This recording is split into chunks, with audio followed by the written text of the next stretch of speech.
रेगिस्तान किसको बोला गया? हमारा जीवन, हमारे जीवन में।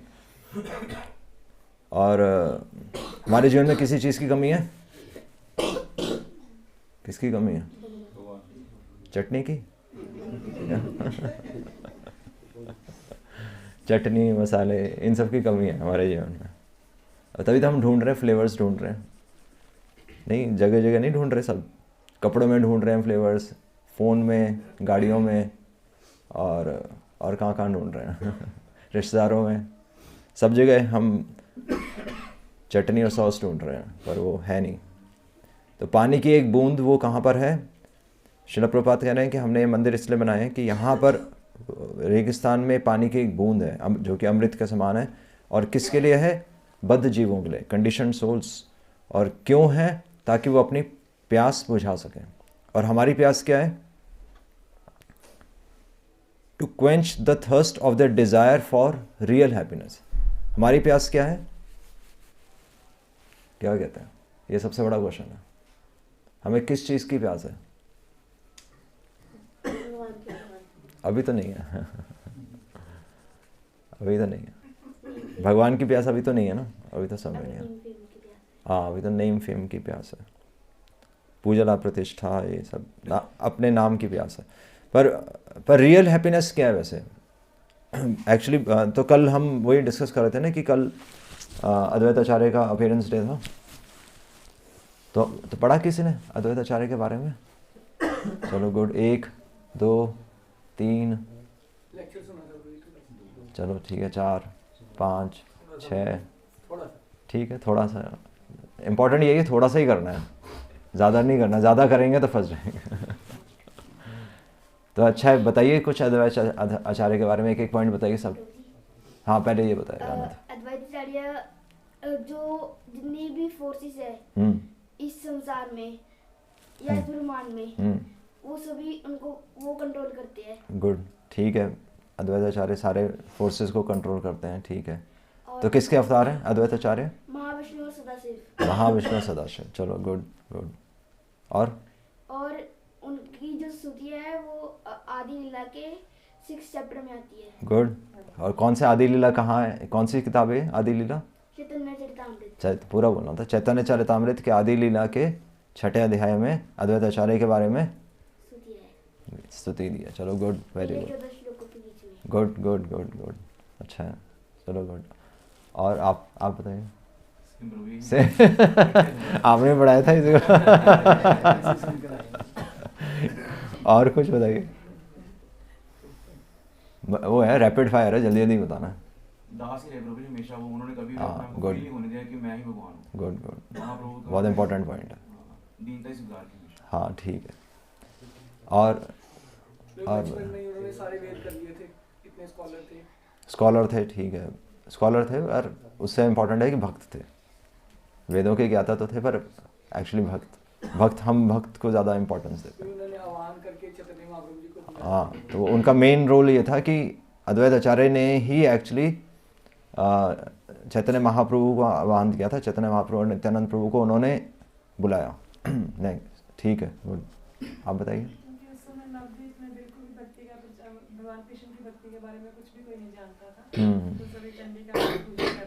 राइट, 500 साल पहले एक्चुअली। हाँ, तो एक्चुअली देवी देवताओं की भक्ति की महिमा कहीं खो गई थी, तो उसको पुनर्जीवित करने के लिए एक्चुअली उन्होंने आह्वान किया कि स्वयं भगवान आप अवतरित हों और आप ही फिर अपनी भक्ति का प्रचार करें। तो खुद विष्णु तत्व है, वो जीव तत्व नहीं है, वो खुद। गुड। आचार्य इसलिए कहलाए क्यों? अद्वैत आचार्य समझ में आ गया? अद्वैत और आचार्य। अद्वैत मतलब अद्वैत, जो द्वैत मतलब दो, और अद्वैत मतलब जो दो नहीं है। तो किससे अलग नहीं है? वो स्वयं विष्णु तत्व है, यानी कि स्वयं विष्णु का ही एक्सपेंशन है वो, है ना। तो भगवान का ही एक्सपेंशन है, भगवान का ही विस्तार है, इसलिए उनको अद्वैत बोला गया। और आचार्य क्यों बोला गया है? क्योंकि उन्होंने भक्ति का प्रचार किया। और किस तरीके से किया वो हमारा विषय है, कैसे प्रचार किया। ठीक है, और आपने भी बोला लेक्चर में प्रभु जी के सुन रही थी कि उनके 2 ग्रुप बन गए थे, आप और सार, लेकिन वो सार ग्रुप में थे तो किसी ने जाके चैतन्य महाप्रभु को ये भी कह दिया कि अद्वैताचार्य जी आपके साथ नहीं है। तो जब उन्होंने मायावाद का प्रचार किया, जब उन्होंने अपने एक पास्टर में ये भी दिखाया था कि तो वही प्रश्न था ना कि एक्चुअली हमारी रियल हैप्पीनेस क्या है। तो वही पॉइंट आ रहा है कि अद्वैत आचार्य ने एक्चुअली अपने आचरण से और अपने जो आचार्य कहलाए क्योंकि उन्होंने भक्ति का प्रचार किया। और भक्ति का प्रचार, सबसे इंपॉर्टेंट चीज़ भक्ति के प्रचार में क्या है? अचार। ठीक, फिर अचार पे आ गए मैं, अचार और चटनी पे ही आ गए। तो सबसे इंपॉर्टेंट चीज़ क्या है? हमारे लिए अचार क्या है, मतलब हमारे लिए वास्तव में पिकल क्या है? पिकल मतलब समझ रहा है, अचार क्या है हमारे जीवन में? हमें कब रस मिलेगा? रस ही है अचार। अचार और भक्ति के जीवन में अचार क्या है? आचरण की बात नहीं हो रही है, मतलब आचरण भी एक स्पाइसी आचरण होना चाहिए ना, कि जिससे रस आए। एक्चुअली वो सब रसो वही सब, जब भगवान में रस है तो भक्ति में रस होना चाहिए। इसलिए हमारा जीवन हम केवल मतलब कोई नीरस जीवन नहीं है भक्ति का जीवन। भक्ति का जीवन बहुत ही इंटरेस्टिंग जीवन है। और इवन अगर हम देखें ब्रह्मचारी लाइफ भी बहुत इंटरेस्टिंग लाइफ है, एक्चुअली बहुत एडवेंचरस लाइफ है, जिसको अगर हम बोलें मतलब एक गृहस्थ के जीवन में इतना एडवेंचर नहीं होता जितना एक ब्रह्मचारी के जीवन में एडवेंचर होता है। क्योंकि कभी हमें यहाँ जाना है, कभी यहाँ जाना है। और जितना जब जॉब करते थे तो बिल्कुल ट्रैवल नहीं करते थे, पर डिवोशन में आने के बाद हम तो 10 गुना ज़्यादा ट्रैवल करते हैं। और पहले हम एक छोटा परिवार था, अब इतना बड़ा परिवार है नहीं। तो एक एडवेंचरस लाइफ है और भगवान पूरे एडवेंचर्स देते हैं। तो भक्ति में रस है, और वो रस क्या है? सारा पॉइंट यही है, समझना यही है कि भक्ति में रस क्या है हमारे लिए।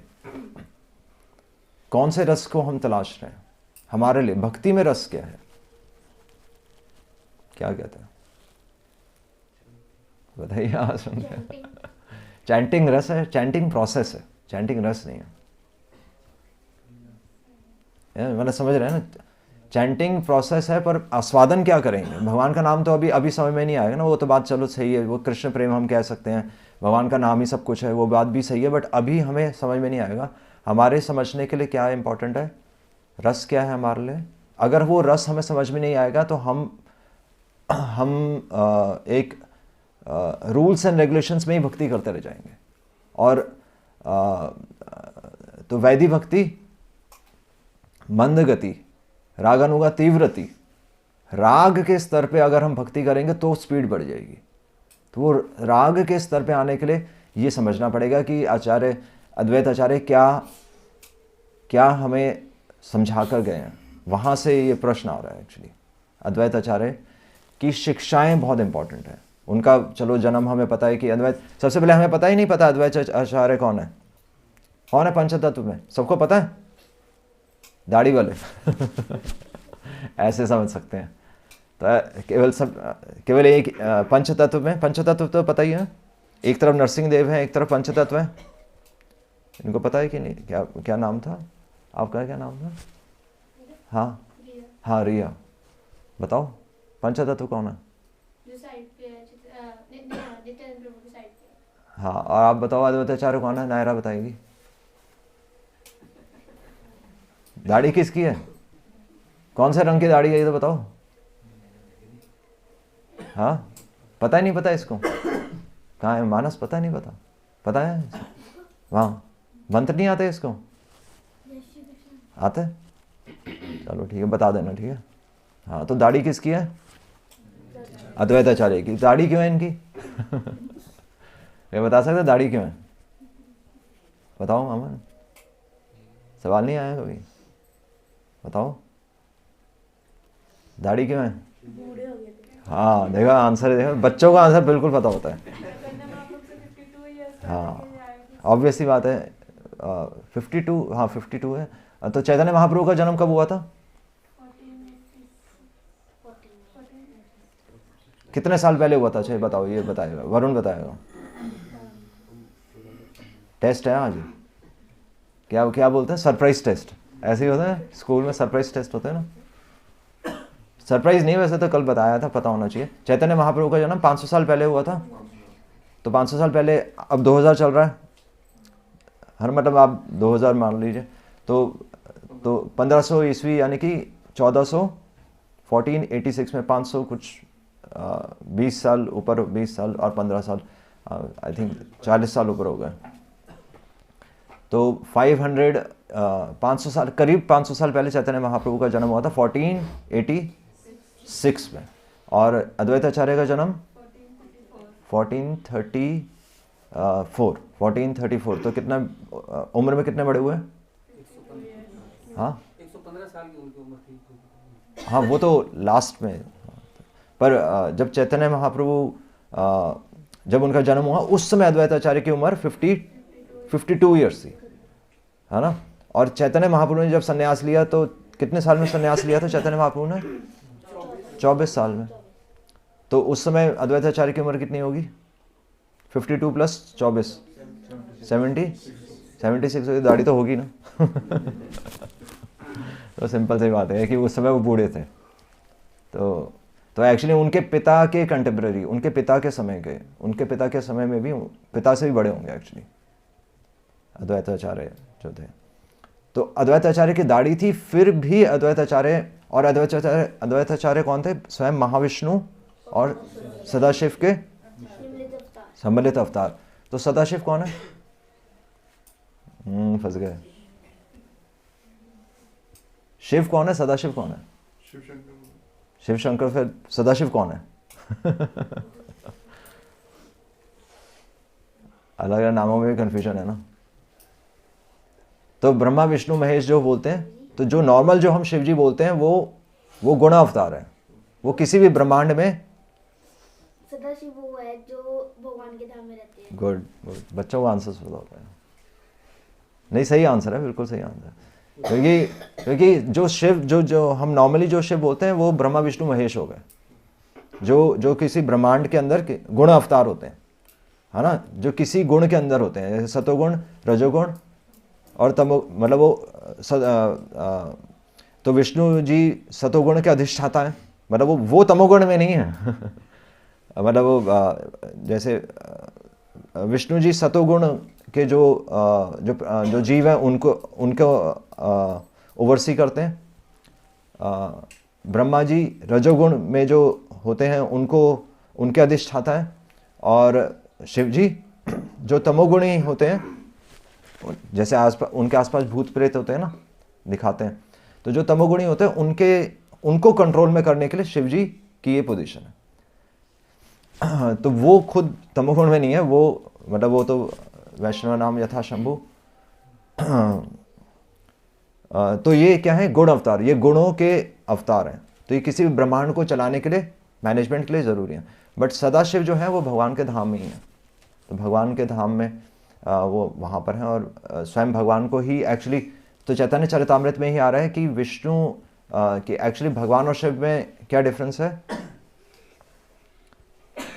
कि जिस प्रकार दूध से दही बनता है, दूध से ही दही बनता है, पर दही वापस दूध नहीं बन सकता, बस यही फर्क है। तो भगवान कृष्ण में और शिव जी में, तो भगवान कृष्ण के ही विस्तार आगे जाकर जो सदाशिव हैं, तो वो भगवान के धाम में भगवान के ही विस्तार हैं, बट दही से वापस दूध नहीं बन सकता। भगवान के विस्तार ओरिजिनली, हाँ श्लोक भी है। तो इसलिए जो महाविष्णु और सदाशिव के जो सम्मिलित अवतार हुए वो कौन है? मतलब महाविष्णु का अंश और सदाशिव का अंश मिलकर एक्चुअली अद्वैत आचार्य इस प्रकट चैतन्य महाप्रभु की लीला में 500 साल पहले अवतरित हुए थे। और हालांकि चैतन्य महाप्रभु से 52 ईयर्स बड़े थे, पर चैतन्य महाप्रभु किसके अवतार हैं? तो राधा कृष्ण के सम्मिलित अवतार हैं, और भगवान कृष्ण से ही सब कुछ, पूरी सृष्टि आ रही है। तो भगवान कृष्ण ऊपर हुए ना, भगवान कृष्ण ओरिजिनल अनादि आदिर गोविंदा सर्व कारणम। तो अपनी लीला में एक्चुअली तो अद्वैत आचार्य दिखा रहे हैं कि उन्होंने एक्चुअली भगवान कृष्ण का ही आह्वान किया। विष्णु भी एक्चुअली भगवान कृष्ण का आह्वान करते हैं, तो ये अपने लीला से दिखा रहे हैं। और इसलिए जो उनकी जो ओरिजिनल जो पोजीशन है, ये कहाँ लिखा है वैसे कि कि सदाशिव और ये महाविष्णु के सम्मिलित अवतार, ये कहाँ लिखा हुआ है? उनकी स्तुतियों में। कौन सी, कहाँ, मतलब कौन सी किताब में लिखा हुआ है?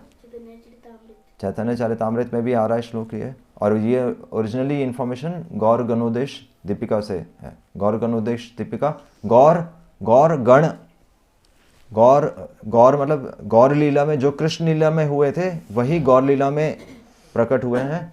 और तो गौर गणोदेश दीपिका कवि कर्णपूर्ण दास जी के द्वारा लिखी गई, उसमें भी इंफॉर्मेशन आ रही है। चैतन्य चरितामृत में भी आ रही है कि वो महाविष्णु सदाशिव के सम्मिलित अवतार है। तो और इस अवतार में वो भक्त के रूप में अवतार प्रकट हुआ। और भक्त का रोल क्या है कि यहाँ पर आता है कि हालांकि उम्र से वो उनके पिता के समान थे। अद्वैत आचार्य जब चैतन्य महाप्रभु प्रकट हुए हैं इस धरातल पे तो उनके पिता के समान है। तो एक्चुअली अद्वैत आचार्य उनको चैतन्य महाप्रभु उनको अपना पिता के समान ही मानते थे। पर ओरिजिनल लीला में तो अद्वैत आचार्य चैतन्य महाप्रभु के डिवोटी हैं। तो इसलिए क्योंकि चैतन्य महाप्रभु उनको इतनी रिस्पेक्ट देते थे, तो संसार को ये दिखाने के लिए कि नहीं, मैं उनका वास्तव में दास हूँ, वो मेरे लिए आदरणीय है, पर वास्तव में मैं उनका दास हूँ, ये दिखाने के लिए फिर उन्होंने मायावाद का प्रचार करना, ये शो किया कि मैं मायावाद का प्रचार कर रहा हूँ। और फिर चैतन्य महाप्रभु ने अपना असली रूप दिखाया और उनका ताड़न किया। तो फिर उनको संतुष्टि मिली, अद्वैत आचार्य को तब संतुष्टि मिली कि हाँ, कि ये मेरे वास्तव में, इन्होंने अब स्वीकार किया कि मेरे स्वामी हैं। और ये क्या है एक भक्त के जीवन में, इसे बोलते हैं आचार।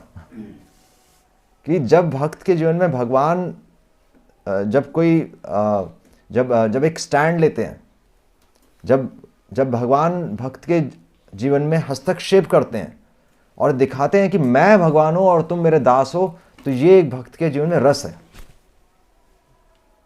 क्योंकि एक साधारण व्यक्ति और भक्त में क्या डिफरेंस है?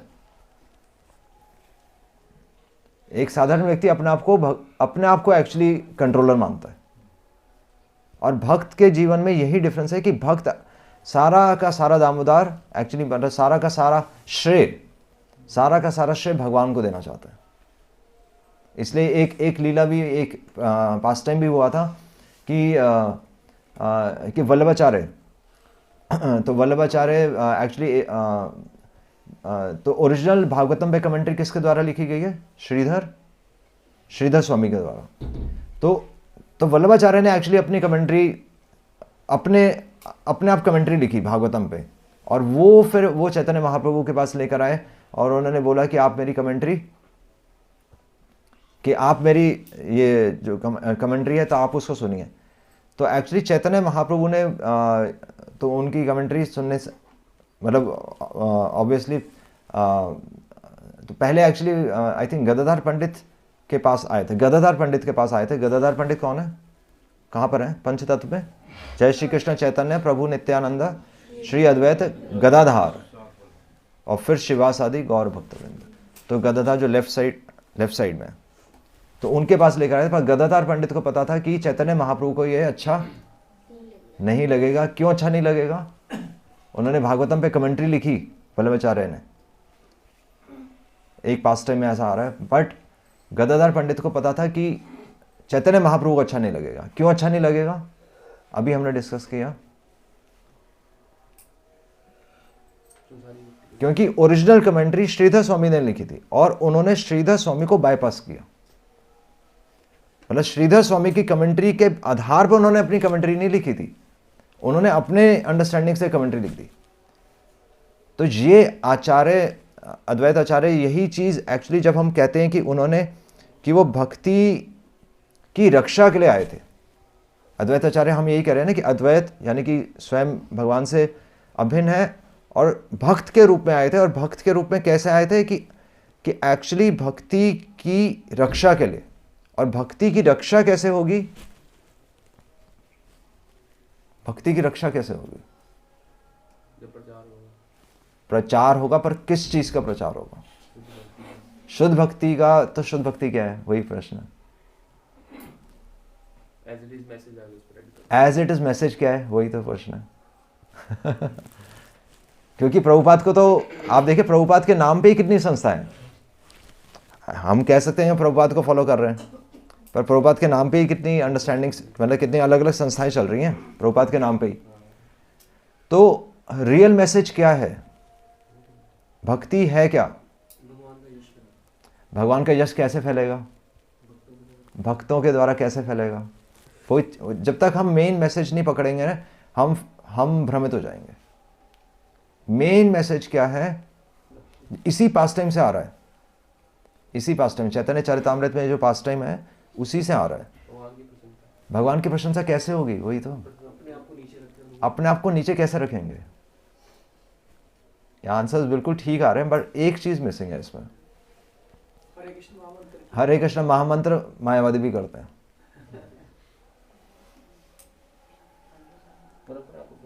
हाँ, ये अब आया।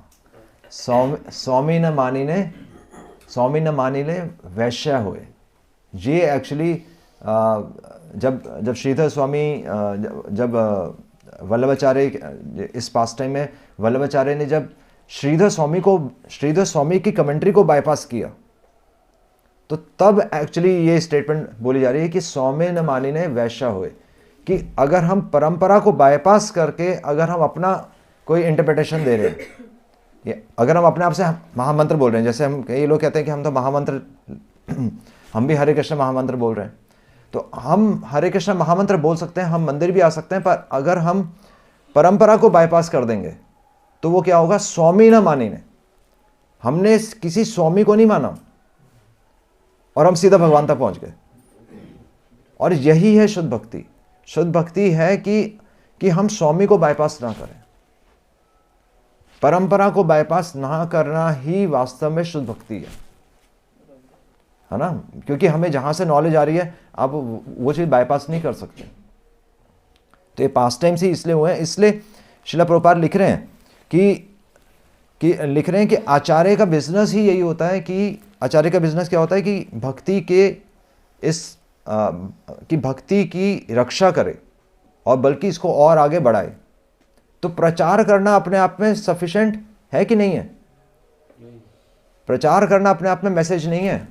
मैसेज क्या है? परंपरा का मैसेज आगे बढ़ाना। केवल अगर हम प्रचार बोलेंगे तो फिर तो मैं प्रचार करने निकल गया और फिर क्या होगा? 10 साल बाद मेरी फोटो होगी यहां पर। नहीं, ऐसे ही होगा।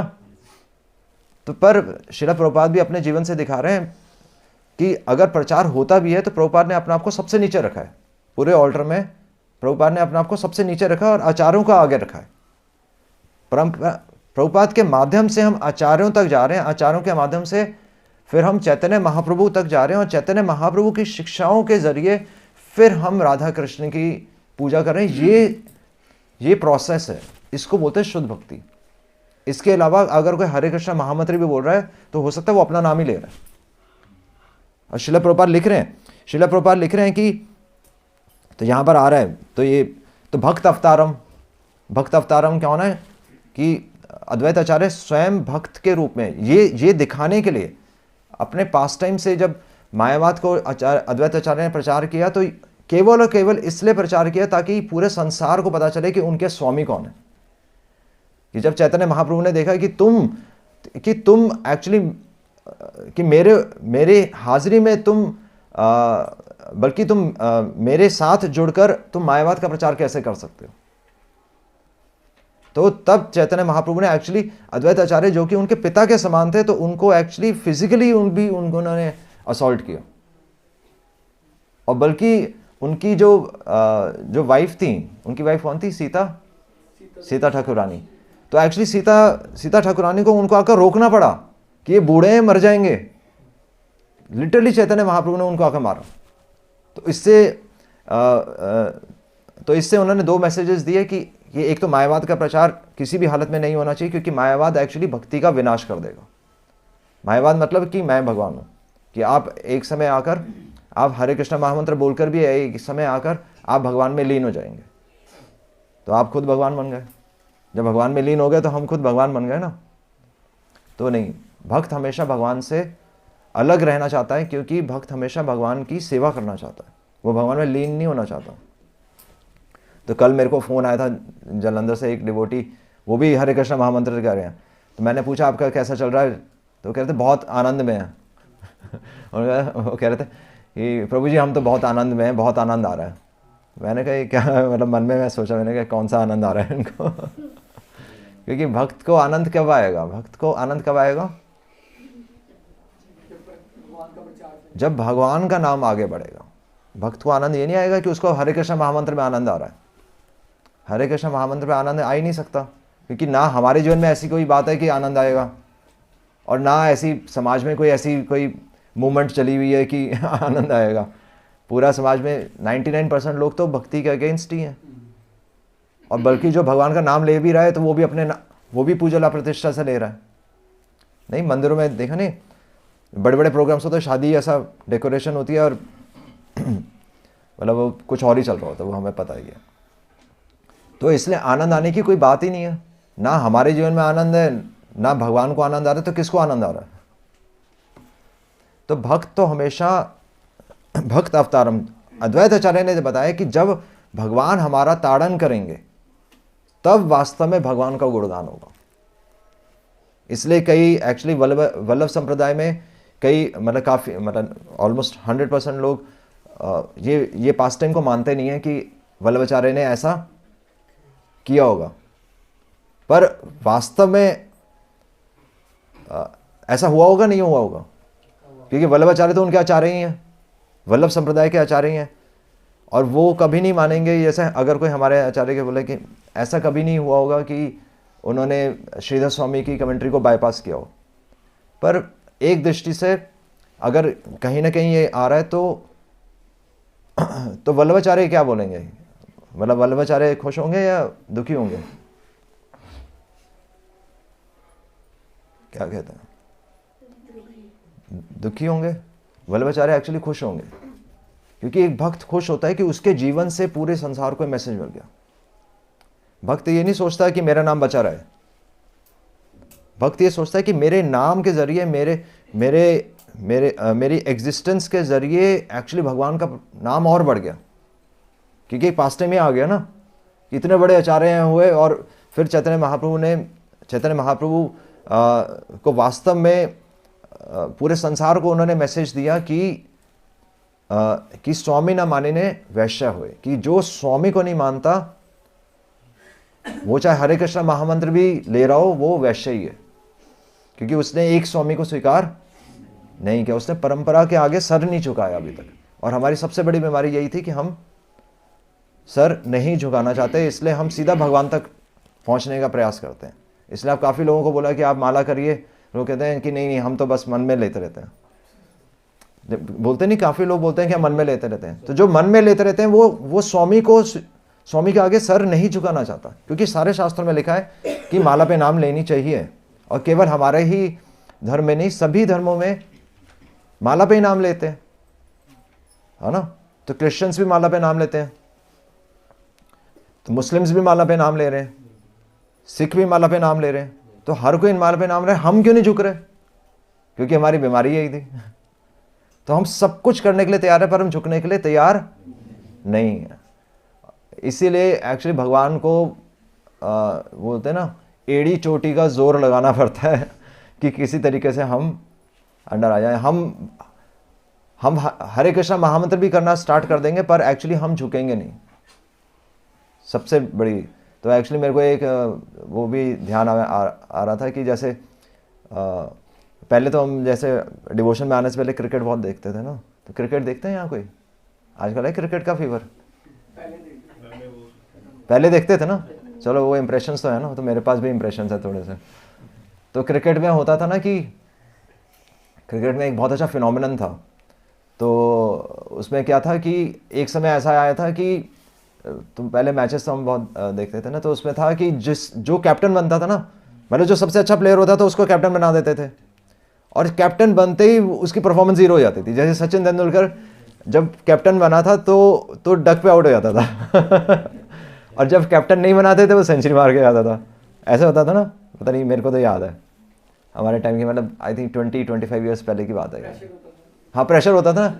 तो तब एक ऐड भी आई थी, एडवर्टाइजमेंट आई थी कि 12th मैन को कैप्टन बना दो एक ऐड थी ना, ये एक ऐड ही थी कि कैप्टन अगर बनाना है 12th मैन को बना दो, तो वो 0 पे आउट हो जाए तो हमें कोई दिक्कत नहीं है तो इसी तरीके से हमारे जीवन भी ऐसे ही चलता है कि जैसे ही हम भक्ति में थोड़ा सा हम ऊपर उठते हैं तो क्या होता है, फिर हम 0 पे आउट होने शुरू हो जाते हैं, क्योंकि अहंकार आ जाता है। तो हम एक्चुअली, भगवान हमें ऊपर उठाते हैं और हम ऊपर उठ के फिर भगवान को ही नीचे लगा देते हैं। इसको मायावाद बोलते हैं। मायावाद में सब कुछ है, सारे शास्त्र हैं, सारे वेद हैं, भगवान का नाम भी है, तो विष्णु तत्व, सब ये सब चीज़ें हैं, उनको हमसे 100 गुना ज़्यादा नॉलेज है। मायावाद जो मायावाद लिटरली जो मायावादी होते हैं उनके सामने हम शास्त्रार्थ भी नहीं कर सकते, पर वो सब कुछ समझ के क्या कहते हैं कि हम ही भगवान। नमो नारायण, नमो नारायण, वो सामने आपको भी नारायण बोलेंगे, तुम भी नारायण हो मैं भी नारायण हूँ। तो लास्ट श्रील प्रभुपाद लिख रहे हैं कि लास्ट फंदा है माया का। आप सब चीज़ों से निकल जाएंगे, पर लास्ट में क्या होगा कि देखो सब ठीक है, सब सारे रास्ते एक ही लक्ष्य को जाते हैं और सब ठीक है। नहीं, शास्त्र में ये नहीं लिखा। शास्त्र में एक रास्ता बताया हुआ है, और वो रास्ता सही है कि देवी देवता हैं और भगवान है। और साक्षात भगवान कौन है? भगवान कृष्ण, अनादि राधे गोविंदा सर्व कारणम, ईश्वर परमः कृष्ण, ईश्वर परमः कृष्ण, कि परम ईश्वर भगवान कृष्ण और उनके विस्तार फिर ये देवी देवता है। तो मायावाद ऐसा नहीं। मायावाद कहता है कि आप किसी को भी मान सकते हैं, अल्टीमेटली आपको भगवान से एक होना है। तो वो क्या है? वो भक्ति का नाश है। वो भक्ति संस्कार जो है कि हम अपने स्वामी को ऊपर रखना चाहते हैं, वही कंसेप्ट खत्म कर रहा है। तो मायावाद इसलिए सबसे बड़ा एक्चुअली दुश्मन है। और आज की तारीख में मायावाद क्या है? साइंस। आज की तारीख में मायावाद और कुछ नहीं, साइंस है। ये साइंस आपको हाथ में गैजेट दे देगा, है कहाँ भगवान? जरूरत ही नहीं किसी को भगवान की। हाँ, आप तो साइंटिस्ट यही कह रहे हैं कि हम मृत्यु को ओवरकम कर लेंगे, हम कुछ दिनों में हम मृत्यु को भी जीत लेंगे।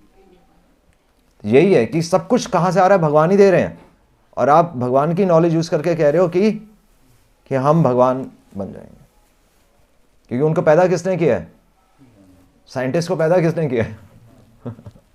साइंटिस्ट को किसी रिएक्शन ने थोड़ी पैदा किया है ना। और इतने करोड़ों वर्ष हो गए, आज तक कोई व्यक्ति जीवित नहीं है, सबके सब मर गए। नहीं, अगर कोई कुछ भी बोल रहा है, मर तो जाएगा ही अल्टीमेटली, मरेगा नहीं मरेगा? जब मर ही जाएगा तो फिर उसके बोलने की वैल्यू क्या है? तो इसलिए भक्ति शमशनाथ यहां पर आ रहा है। भक्ति शमशनाथ यानी कि भगवान का मैसेज स्प्रेड करना है। और भगवान का मैसेज क्या है? अब क्या है भगवान का मैसेज? एक ही मैसेज है। अद्वैत आचार्य अपने जीवन से यही दिखा रहे हैं, एक ही मैसेज है। वो क्या मैसेज है? हाँ, ये स्वामी न मानी ने वैश्य होए। कि अगर हम स्वामी को नहीं मान रहे, अगर हम परंपरा को फॉलो नहीं कर रहे, वो हम गौरंग नागरी के बारे में भी बोल रहे थे ना, जब विष्णुप्रिया जी के बारे में डिस्कस कर रहे थे, तो गौरंग नागरी ने भी उन्होंने अपना मत शुरू कर दिया। उन्होंने विष्णुप्रिया की आराधना स्टार्ट कर दी। वो कहीं लिखा ही नहीं है। चैतन्य महाप्रभु ये दिखा रहे हैं कि हमें राधा कृष्ण की आराधना करनी है, चैतन्य महाप्रभु के माध्यम से, बल्कि उनके शिक्षाओं के माध्यम से। तो इसलिए कोई भी डेविएशन हो तो वो सब भक्ति का नाश करते हैं। इसलिए सबसे इंपॉर्टेंट चीज़ है कि परंपरा को हम ना छोड़ें। सबसे इंपॉर्टेंट चीज़ है परंपरा, और परंपरा की फोटो भी नहीं। ये हम कह सकते हैं कि हमने परंपरा की फोटो तो लगा रखी है। हाँ, कहना नहीं, अगर कहना नहीं मान रहे तो फोटो लगाने का क्या मतलब है? कई लोग कहते हैं हम प्रभुपाद को फॉलो कर रहे हैं, तो प्रभुपाद ही तो कह रहे हैं ये सब करो, प्रभुपाद के लेक्चर से आपको पता चल जाएगा कि मैसेज क्या है। जो प्रभुपाद ने अपने पूरे जीवन में नहीं किया वो हम आज क्यों कर रहे हैं। तो सिर्फ फोटो लगाने से भी नहीं होता कि हम गुरु परंपरा फॉलो कर रहे हैं। जो प्रभुपाद ने अपने लेक्चर्स में कह रहे हैं, जो प्रभुपाद अपनी किताबों में लिख रहे हैं, वो आप करके दिखाओ ना। और जो प्रभुपाद कह नहीं रहे वो आप क्यों कर रहे हो। तो इसलिए शिक्षा इंपॉर्टेंट है।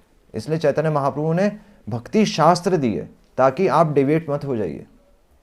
आप भगवान का नाम लेकर भी आप हो सकता है कुछ और, हम कुछ और ही कर रहे हो।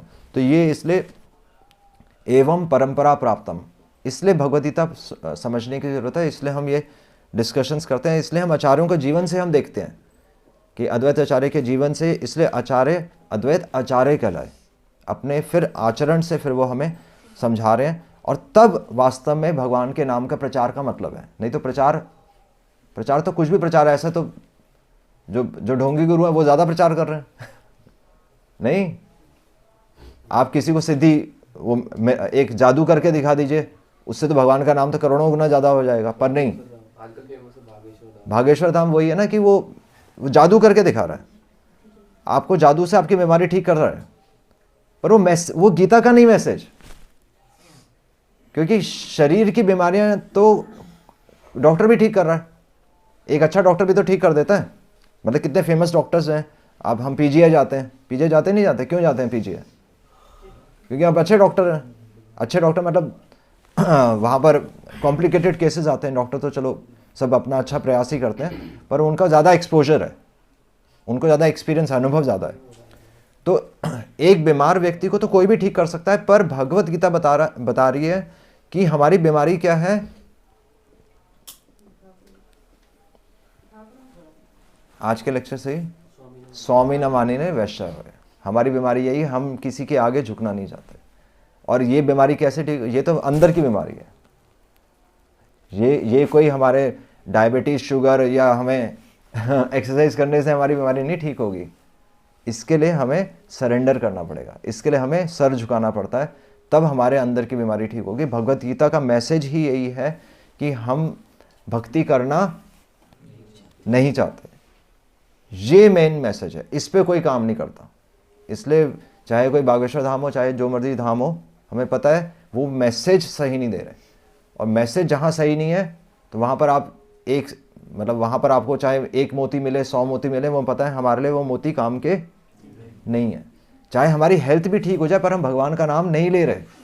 जिसकी हेल्थ ठीक हो रही है, अगर किसी का कैंसर भी ठीक हो रहा है, मैक्सिमम लोग कैंसर ठीक करके दिखा सकते हैं ना, पर कैंसर भी ठीक कर देंगे, पर व्यक्ति भगवान का नाम नहीं लेगा। है कि नहीं है? ये सत्य है। भगवान का नाम भी ले लेगा, पर एक्चुअली भगवान का नाम भी अपने ले लेगा। शुद्ध भक्ति नहीं करना चाहते हैं लोग। मंदिर आते हैं पर अपने लिए मंदिर आते हैं। लोग भगवान का नाम लेते हैं पर अपने लिए भगवान का नाम लेते हैं। वो सर नहीं झुकाना चाहते। हम सर नहीं झुकाना चाहते। इसलिए ये आ रहा है ना कि तब हमें ये समझ में आएगा कि जितने भी हमारे गुरु हैं, उन्होंने, जितने भी हमारे आचार्य हैं, वो हमें एक ही चीज़ सिखा रहे हैं, यस्य प्रसादाद भगवत प्रसादो। हमारी मंगल आरती में हम यही गा रहे हैं। लास्ट श्लोक है ये मंगल आरती का। शुरुआत कहाँ से हो रही है? संसार दावानल। मैसेज यही है कि ये संसार में आग लगी हुई है। आप इस संसार में चाहे जितनी बड़ी गाड़ी खरीद लीजिए, पर गाड़ी कहाँ चला रहे हैं? गाड़ी कहाँ चला रहे हैं? जिस जंगल में आग लगी हुई है। आपने मर्सिडीज खरीद ली, आपने ऑडी खरीद ली, पर ऑडी कहाँ चला रहे हैं? जहाँ आग लगी हुई है। कोई फायदा है उसका? कोई फायदा नहीं है। संसारा दावानल। और लास्ट मैसेज क्या है? यस्य प्रसादात भगवत प्रसादो। कि जिन्होंने अपने जीवन से जो हमें इस महादावाग्नि से जो हमें बाहर निकाल रहे हैं, उनकी शरण हमें लेनी है। वो शिक्षा की शरण हमें लेनी। ये मेन मैसेज है। इस तरीके से अद्वैत आचार्य ने भक्ति की रक्षा की, सर झुकाकर। उम्र में बड़े होने के बाद भी उन्होंने चैतन्य महाप्रभु के आगे सर झुकाया। और चैतन्य महाप्रभु के आगे ही सर क्यों झुकाया? क्योंकि चैतन्य महाप्रभु स्वयं राधा कृष्ण के सम्मिलित अवतार। तो मैसेज चेंज नहीं हो रहा है। इसलिए अद्वैत आचार्य हैं। तो ये उनके जीवन से हमें मैसेज मिलता है। और ये जिस दिन हमें समझ में आ जाएगा कि हम कैप्टन नहीं है, हम कौन है? हम कुछ भी नहीं है एक्चुअली। हाँ, क्या है? फील्डर। हाँ एक्चुअली हमें क्या, मैन ऑफ द मैच। हमें मैन ऑफ द मैच नहीं चाहिए। हमें क्या चाहिए कि हमारे जीवन से भगवान का कुछ थोड़ा सा काम हो जाए, बस ये समझ के फिर हम भगवान के मिशन में अपना योगदान देते हैं। और जहाँ तक हो सके भगवान बल्कि हमारे जीवन को यूज़ करें। कंट्रोल करने का मतलब यही है कि भगवान हमारे जीवन को यूज़ करें, और फिर भक्त खुश होता है। जब वास्तव में भगवान, जैसे अद्वैताचार्य खुश हुए जब चैतन्य महाप्रभु ने उनको फिजिकली मारा, तो अद्वैताचार्य बहुत खुश हुए कि अब पूरे संसार को पता चल गया कि मेरे स्वामी कौन है। इसी तरीके से अगर हमारा कभी फॉल डाउन होगा, अगर कभी हम अभी तो हमारी साधना बहुत अच्छी चल रही है, पर कई बार साधना अच्छी नहीं चलती ना, तो एक भक्त खुश भी, एक दृष्टि से खुश भी होना चाहिए। थोड़े एक क्षण के लिए ये भी सोचना चाहिए कि देखो भगवान दिखा रहे हैं कि तुम अपने आप से साधना नहीं कर रहे थे, मैं तुमसे साधना करवा रहा हूं, और बल्कि तुम्हें अहंकार आ गया था, इसलिए मैं तुम्हें दिखा रहा हूं कि तुम नहीं कर रहे साधना, केवल तुम नहीं कर रहे, मैं तुमसे करवा रहा हूं। तो ये भक्त खुश होता है। ठीक है, तो भगवान हमेशा भक्त के जीवन में यही चीज को इंप्रेस करना चाहते हैं, और भक्त भी इससे और खुश होता है कि भगवान का हाथ हमेशा ऊपर है, कि मैं करने वाला नहीं हूं, भगवान मुझसे करवा रहे हैं। कोई भी अच्छी चीज है तो वो अच्छे गुण हैं, तो वो कहां से आ रहे हैं? वो भगवान से आ रहे हैं। और कोई भी बुरी आदत है तो वो कहां से आ रही है? वो हमारे से आ रही है, वो भगवान से नहीं आ रही। वो हमेशा हमें ध्यान में रखना। हरे कृष्णा कृष्णा कृष्णा हरे हरे, हरे राम राम राम हरे हरे। श्रील प्रभुपाद की जय। कोई प्रश्न तो नहीं किसी का? ठीक है।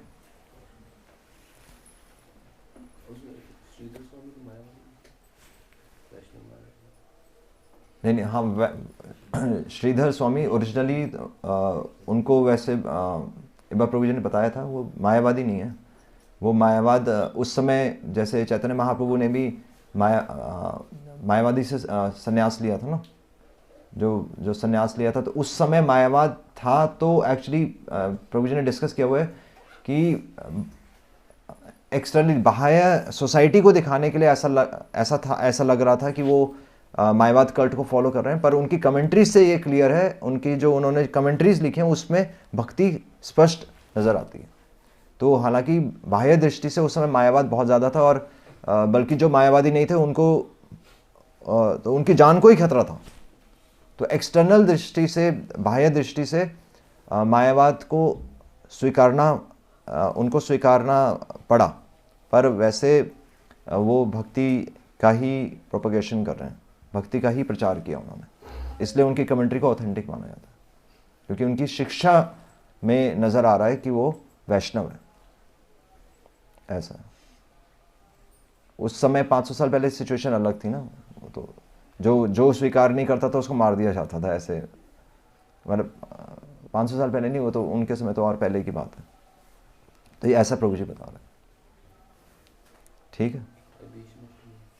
हाँ, भीष्म अष्टमी कब है? कल है भीष्म अष्टमी है। तो उसमें आई थिंक वो लास्ट डेज है ना, भीष्म पितामह का कुछ ऐसा है ना।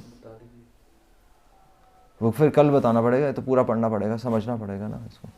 वैसे तो मोटा मोटा तो वही है, ये तो पूरा टॉपिक हो सकता है। भीष्म पितामह की तो शिक्षाएं बहुत इंपॉर्टेंट शिक्षाएं हैं भीष्म पितामह की। तो भीष्म स्तुति जो है उसमें बहुत गहराई है, बहुत अच्छी स्तुति है। और एक और चीज़ मेरे को ध्यान में थी, हाँ, एक और इम्पॉर्टेंट चीज़ ये है कि आप देखिए कि अद्वैत आचार्य पहले आए, तो अद्वैत और फिर अब 3 तारीख को क्या है? नित्यानंद त्रयोदशी। हाँ, वो तो चलो त्रयोदशी याद है। मतलब अद्वैत आचार्य भक्त के रूप में पहले आए, फिर नित्यानंद प्रभु प्रकट हो रहे हैं, और फिर चैतन्य महाप्रभु प्रकट हो रहे हैं। तो प्रोसेस यही है, पहले भक्त आते हैं भगवान के आने के लिए पहले। हाँ, तो इम्पोर्टेंट सब, एक और इम्पोर्टेंट चीज़ तो रहेगी कि अद्वैत आचार्य ने एक्चुअली तो आह्वान किया, ऐसे कहते हैं ना, उन्होंने चैतन्य महाप्रभु और नित्यानंद प्रभु को बुलाया हुंकार करके। और उन्होंने एक्चुअली, तो सबसे इंपॉर्टेंट चीज़ क्या है कि भक्त को भगवान को अपने जीवन में बुलाना पड़ेगा, तब भगवान आएंगे। चैतन्य महाप्रभु तभी प्रकट होंगे, नित्यानंद प्रभु तभी प्रकट हो रहे हैं जब भक्त वास्तव में अपने जीवन में चाहेगा कि उसके जीवन में भगवान प्रकट हो, तब भगवान प्रकट होते हैं। और उसके लिए अद्वैत आचार्य ने तो उन्होंने गंगा का जल और तुलसी की मंजरी वो रोज ऑफर करते थे शालिग्राम शिला को, यानी कि एक्सटर्नली भी दिखाया, इंटरनली वो इच्छा भी कर रहे हैं और बाहर से भी अपनी क्रियाओं से वो करके भी दिखा रहे हैं कि मैं भगवान का आह्वान कर रहा हूँ। और एक्चुअली उन्होंने तो बहुत जोर जोर से भी पुकारा, इसलिए उनका एक नाम क्या है, नाड़ा। नाड़ा मतलब क्या है, नाड़ा मतलब नगाड़ा, कि हमें अपने जीवन में नगाड़े बजाने पड़ेंगे तब भगवान प्रकट होंगे। नगाड़ा मतलब ये नहीं कि चुपके से हमने भगवान के आगे बोल दिया भगवान प्लीज मेरे जीवन में प्रकट होंगे। नगाड़ा ये है कि हमारे जीवन से नजर आना चाहिए कि हम भगवान को चाहते हैं, हम भगवान को अपने जीवन में, उसका अर्थ क्या है, भगवान को चाहते हैं, भगवान को बुला रहे हैं, क्या अर्थ क्या है? सेवा वेवा तो कुछ नहीं है, पुकार वकार कुछ नहीं है। पूरे लेक्चर से बताइए ना कि भगवान को बुलाने, अपने जीवन में बुलाने का क्या अर्थ है? हाँ, तो उसका मतलब क्या है? हस्तक्षेप का मतलब क्या है? हम ट्रैक से गलत ना चले। वो अभी तो गलत ही गलत है ना। ट्रैक क्या है आपको पता है? जिस दिन हमें पता चल जाएगा ना कि ट्रैक से, भगवान हमें ट्रैक से अगर हम हाथ खड़े कर देंगे ना, तो अगर हम समझ जाएंगे कि हम क्या चाह रहे हैं तो हम कभी हाथ खड़ा नहीं करेंगे। जिस दिन भगवान हमारे जीवन में आ गए उस दिन हमारी आसक्तियां जाने खत्म हो जाएंगी, मतलब परिवार छूट जाएगा, सिंपल सी बात है। कोई परिवार छोड़ना चाहता है? कोई आप शॉप छोड़ना चाहते हैं? क्या कहते हैं? परिवार के तो फिर भी दूर की बात है, शॉप ही कोई नहीं छोड़ना चाहता। कोई अपना बिजनेस छोड़ना चाहता है? पर भगवान का बिजनेस कौन बढ़ाना चाहता है? ये भगवान का हस्तक्षेप है।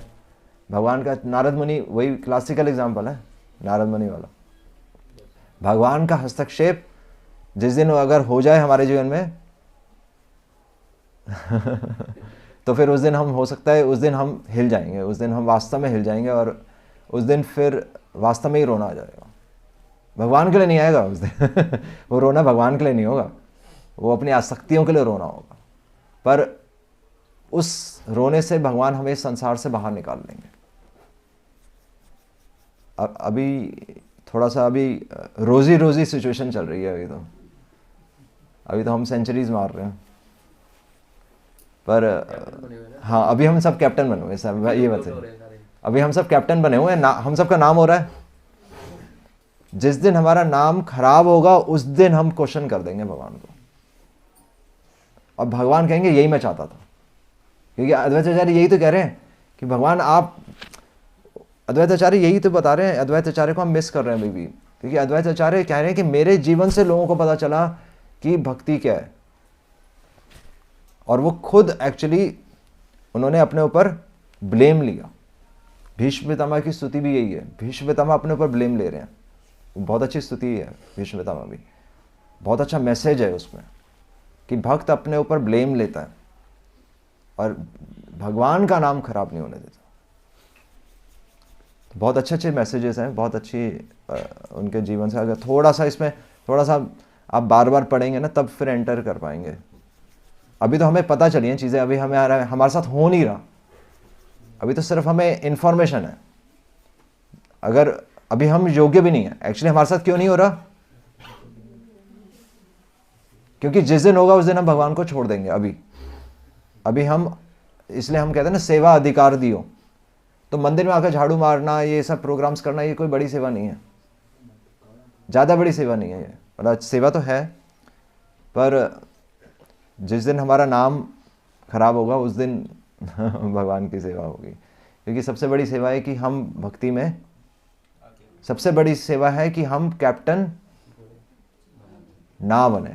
सबसे बड़ी सेवा ये, हमें किसी को कुछ नहीं दिखाना, किसी को कुछ नहीं दिखाना, समाज में किसी को कुछ नहीं दिखाना, पूरे संसार में किसी को प्रचार नहीं करना।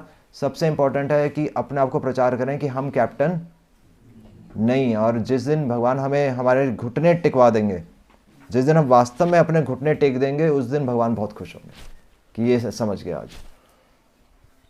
तो इसलिए हमारे जीवन में जो भी कुछ हो रहा है वो किसी को दिखाने के लिए कुछ नहीं हो रहा, वो सिर्फ और सिर्फ हमारे लिए हो रहा है, क्योंकि हम सब कैप्टन बन के बैठे हुए हैं। कैप्टन है ना सब, सबकी अपनी अपनी टीम्स हैं। एक आपकी चुन्नी मुन्नू की टीम होगी, एक आपकी चुन्नी मुन्नू की टीम होगी, सबकी टीम्स हैं। कोई जलंधर में है, कोई होशियारपुर में है, कोई कपूरथला में है, सब अपने अपने टीम्स के साथ चल रहे हैं कि मेरे पीछे आधे इधर जाओ, आधे इधर जाओ बाकी सब मेरे तो हमारी गाड़ी ऐसे चलती है। भगवान का दुर्भाग्य है कि हमारी गाड़ी अभी ऐसे चल रही है। हम सब कैप्टन बने इसलिए गाड़ी चल रही है। तो थोड़ा सा इस पे मनन करेंगे तो फिर हम एंटर भी कर पाएंगे। हरे कृष्णा। श्रील प्रभुपाद की जय।